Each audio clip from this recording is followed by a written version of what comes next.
ગુજરાતનો આવાજ।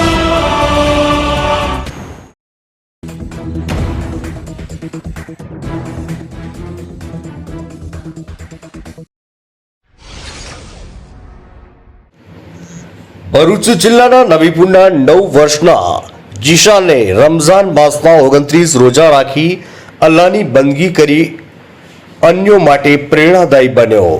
ભરૂચના નબીપુરમાં વસતા સાદિક કડુજીના 9 વર્ષના દીકરા જીશાને રમઝાન માસના બધા રોજા રાખી અલ્લાહની બંદગી કરી હતી। હાલમાં જ મુસલમાનોનો પવિત્ર રમઝાન માસ પૂર્ણ થયો છે, ત્યારે ભરૂચ જિલ્લાના નબીપુર ગામના એમએક્સ ઇન્ટરનેશનલ સ્કૂલમાં ધોરણ 4માં અભ્યાસ કરતા જીશાન સાદિક કડુજીએ પૂરા રમઝાન માસની રોજા રાખી નમાઝ અને ઇબાદત કરી હતી। બાળકે સમગ્ર વિશ્વમાં અને ભારતમાં ભાઈચારો અને શાંતિ રહે તેની દુઆઓ કરી હતી। આ કાળઝાળ ગરમીમાં આ બાળકની હિંમત અને ધગસ આજની યુવા પેઢી માટે એક બોધ સમાન છે।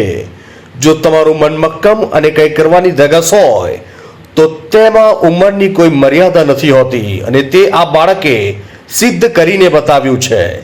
જીશાન પૂરા માસના રોજા રાખી અલ્લાહની બંદગી કરી અન્યો માટે પ્રેરણાદાયી બન્યો હતો। માર્ચથી મોહસિન કારાનો રિપોર્ટ।